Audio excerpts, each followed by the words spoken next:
Assalamualaikum warahmatullahi wabarakatuh. Baik, perkenalkan, nama saya Anom Pardopo dengan NIM 32191002, kelas Arsitektur 19D.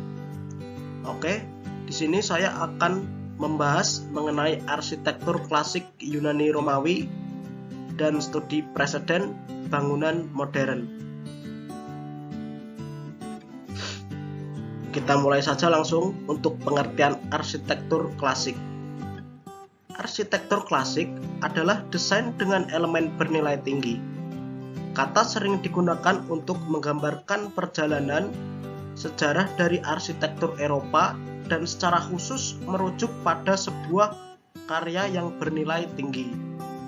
Dikatakan demikian karena konsep ini memiliki aturan yang dijadikan sebagai pedoman. Aturan tersebut memiliki hukum yang sangat ketat dan harus dipertimbangkan secara hati-hati dan harus diterapkan sebagai landasan untuk menciptakan sebuah karya. Karakteristik arsitektur klasik Yunani sebagai berikut. Pertama, kesan yang dipancarkan dari konsep klasik adalah mewah dan anggun. Ini merupakan ciri khas yang sering dipakai pada pilar serta ornamen yang muncul pada masa kerajaan Yunani kuno. Kedua, bangunan bergaya klasik memiliki ukuran yang lebih besar dari fungsinya. Tiga, memiliki komposisi bangunan yang simetris dengan tata letak jendela yang teratur. Yang keempat, konsep klasik juga memiliki unsur modern untuk desain gedung yang rumit. Dan yang terakhir, gaya klasik biasanya diterapkan pada bagian tiang, atap, maupun strukturnya. Penggunaan materialnya biasanya menggunakan marmer dengan motif yang detail. Konsepsi arsitektur klasik atau The Three Order of Classical Architecture. Filsafat dalam pemahamannya melahirkan paradigma baru mengenai kesempurnaan suatu persepsi yang banyak diimplementasikan dalam kehidupan masyarakat Yunani. Sedangkan untuk desain persepsi tersebut berupa 1. Kualitas penghalusan dan pengujian karya manusia, puisi, musik, kriya, patung, dan arsitektur. 2. Tujuan setiap karya adalah bentuk, detail, dan rekayasa yang mencerminkan kesempurnaan manusia. 3. Keseimbangan simetri merupakan sesuatu yang ideal. Dan yang terakhir, dalam arsitektur, bangunan menampilkan keseimbangan antara elemen vertikal, kolom, dan elemen horizontal ataupun balok, antara aksi dan istirahat dan geometrik yang sempurna. Bisa dilihat dari gambar sebelah kiri, gambar Athene pattern yang menggunakan rasio golden section dalam setiap pertimbangan desainnya. Dari gambar di samping ini terdapat 3 bagian tertentu. Yang pertama ada kepala, badan, dan kaki. Untuk kepala ini meliputi atap dan balok-balok yang disertai dengan ukiran atau motif yang dirancang sesuai simbol yang terkandung dalam bangunan tersebut. Dan untuk badannya di sini terdapat untuk tiang atau kolom sedikit mencembung untuk memperlihatkan kolom yang lurus jika bangunan tinggi tersebut dilihat dari depan. Hal ini menunjukkan hebatnya rasio peradaban ini. Untuk bagian kaki, di sini terdapat fondasi atau base suatu bangunan tersebut. Order kolom arsitektur Yunani. Dalam arsitektur zaman klasik berkembang 3 aliran. Order yang berdasarkan pada susunan atau konstruksi kolom dan balok pada bangunan, terutama kuil, yaitu order Doric, Ionic, dan Korintian. Masing-masing order mempunyai ciri khas. Bisa dilihat pada gambar 1.1. Di sini ada contoh kolom Doric dan nama bagian-bagiannya.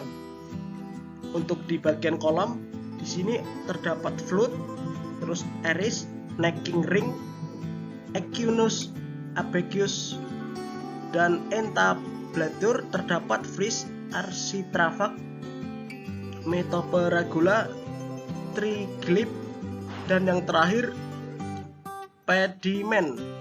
Di sini pediment menunjukkan sebagai sloping cornice. Nah, order Doric dikembangkan mula-mula oleh suku bangsa Doria. Bentuknya sederhana dan terkesan kokoh. Salah satu contohnya adalah kuil Parthenon di Akropolis Athena. Order Ionic mula-mula dikembangkan oleh suku bangsa Ionia. Bentuknya agak rumit, terutama pada bagian atas kolom dan terkesan anggun. Salah satu contohnya adalah kuil Erection di Akropolis Athena. Order Korintian mula-mula dikembangkan oleh suku bangsa Korintin dan kemudian dimatangkan oleh orang-orang Romawi. Bentuknya paling rumit dan indah, terutama pada bagian atas kolom dan terkesan elegan. Order kolom arsitektur Yunani. Bagian order kolom klasik yang terutama pada bagian paling bawah adalah base, dasar kolom. Bagian tengah adalah shaft, tiang atau badan kolom, dan bagian atas adalah capital atau kepala kolom. Di atas kolom terdapat entablatur, superstruktur yang terletak secara horizontal di atas kolom. Ia tertumpu di atas kapital. Di atas entablatur terdapat pediment atau konstruksi berbentuk segitiga. Untuk selanjutnya, contoh bangunan arsitektur klasik. Yang pertama ada kuil Athena Knight. Kuil ini menerapkan gaya arsitektur klasik yang menawan. Ini merupakan bangunan kuil terkecil yang ada di Akropolis. Meski begitu, desain dari kuil ini sangat menawan dan dipercaya sebagai pembawa keberuntungan oleh warga setempat. Kuil ini mempunyai 4 kolom yang dilengkapi dengan serambi untuk bagian depan serta belakangnya. Athena Knight dibangun dengan menggunakan material marmer pentalik putih. Di kuil ini terdapat patung Knight yang memiliki arti kemenangan. Selanjutnya, Menara Pisa. Bangunan ini sudah terkenal di seluruh dunia karena keunikan arsitekturnya. Menara Pisa telah menjadi salah satu ikon arsitektur bergaya klasik yang menawan dan indah. Keunikan dari bangunan ini adalah karena bentuknya yang miring. Bangunan ini terlihat semakin indah dan klasik dengan adanya berbagai ornamen serta detail bernuansa klasik yang khas. Hal inilah yang menjadi daya tarik utama dari objek arsitektur dunia yang satu ini. Tidak heran jika bangunan ini banyak disukai oleh para turis.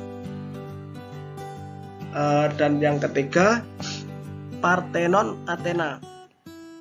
Parthenon merupakan sebuah kuil untuk memuja Dewi Athena yang dibangun di atas puncak bukit tinggi. Bangunan ini dianggap sebagai simbol demokrasi Athena dan Yunani kuno. Selain itu, bangunan ini telah menjadi salah satu monumen budaya yang ada di dunia. Seluruh bangunan kuil ini dibangun dengan menggunakan material marmer dan menerapkan gaya arsitektur klasik yang terbaru. Kuil ini dibangun dengan ukuran yang besar. Parthenon memiliki 8 tiang yang menyanggah berbentuk struktur bangunannya. Berbeda dengan kuil Yunani lainnya yang memiliki 6 tiang. Berbeda, Parthenon dihiasi oleh bongkahan batu panjang dengan pahatan serta batu individual dengan hiasan.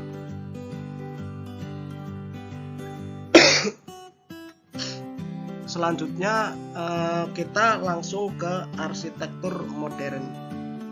Arsitektur modern merupakan sesuatu gedung dengan style karakter seragam yang mengutamakan kesahajaan wujud serta menghilangkan seluruh berbagai bunga. Bagi Rainer Bahnam, pada buku yang bertajuk Age of the Ahli, Perorangan View of Modern Architecture tahun 1978, kemajuan arsitektur modern menekankan pada kesahajaan sesuatu konsep dengan menganut form follow function, wujud menjajaki guna. Arsitektur modern mencuat sebab terdapat perkembangan dalam aspek teknologi yang membuat orang mengarah buat suatu yang murah. Arsitektur modern awal kali timbul pada tahun 1900. Pada tahun 1940, style ini sudah diperkuat serta diketahui dengan style global serta jadi gedung yang berkuasa dalam era ke-20. Nah, untuk karakteristik arsitektur modern, yang pertama, kesederhanaan sampai ke dalam inti desain. Berkembang setelah era arsitektur yang lebih tradisional, arsitektur modern memiliki tampilan yang jauh dari kata sederhana jika dibandingkan gaya arsitektur tradisional yang lebih banyak diwarnai detail-detail dekoratif. Hadir dengan kesederhanaan di tengah-tengah gaya tradisional yang berkembang pada saat itu, tentu keindahan dari arsitektur modern lebih menonjol dan banyak diminati. Penggunaan konsep arsitektur modern sendiri memiliki prinsip bahwa kesederhanaan merupakan bentuk terbesar dari sebuah seni yang bisa menyampaikan bukan hanya cerita, tetapi juga kepribadian dari bangunan tersebut. Kemudian, elemen garis yang simetris dan bersih.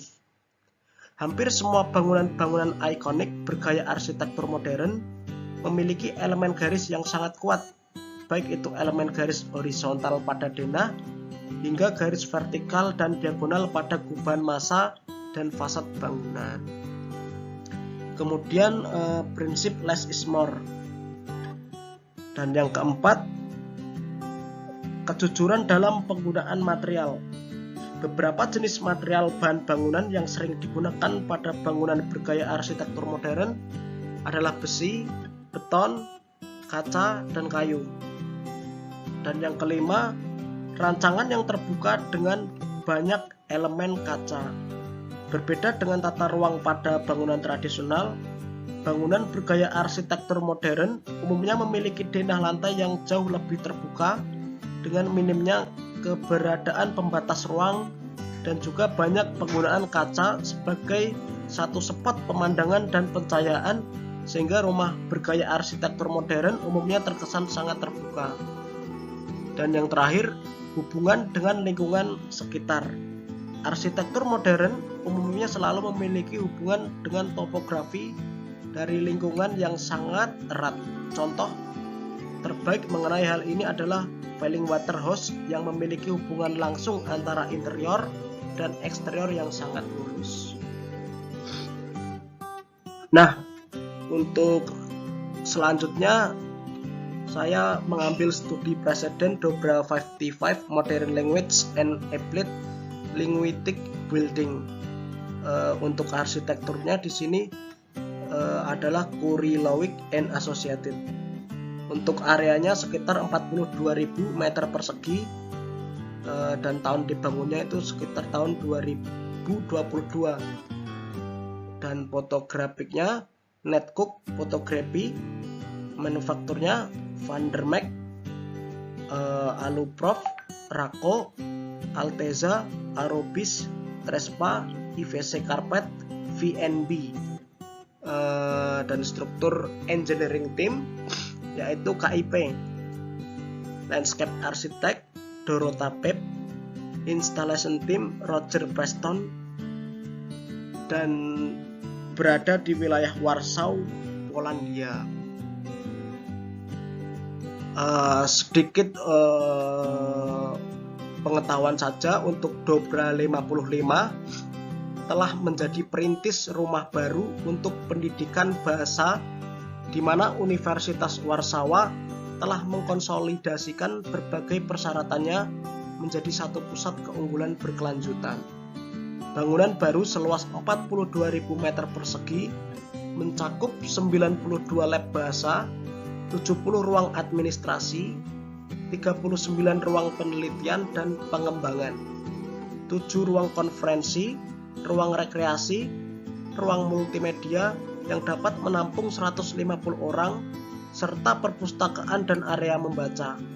Proyek menyatukan Departemen Linguistik Universitas menjadi satu lokasi dan membawa transparansi tingkat tinggi ke blok halaman kota yang tertutup secara tradisional, menciptakan jantung hijau bagi komunitas kampus distrik tepi Sungai Powisel.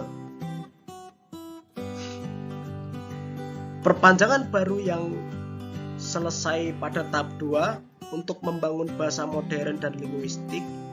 Terapan memiliki 4 tingkat atas dan 2 tingkat bawah tanah dengan luas kotor sekitar 28.700 meter persegi, yang hampir 2 kali lebih besar dari tahap pertama, yang juga memiliki rancangan oleh studio kami dan selesai pada tahun 2012 dengan luas 13.500 meter persegi. Kedua fase tersebut merupakan satu kesatuan struktur bangunan, merangkul universitas dengan menghubungkan kampus utama dengan lingkungan tepi sungai dan perpustakaan yang sangat dicintai. Fasad transparan membuka gedung ke lingkungan terdekat dan alam sekitarnya. Elevasi jalan Ulwislana dengan kulit mengkilap berkilau yang memperlihatkan struktur betonnya dan yang dilubangi oleh serangkaian halaman, desainnya meledak dengan energi komunal. Nah, berikut paparan yang bisa sampaikan. Apabila terdapat kekurangan atau kesalahan dalam tutur kata, saya mengucapkan mohon maaf sebesar-besarnya. Billahi taufik wal hidayah. Wassalamualaikum warahmatullahi wabarakatuh.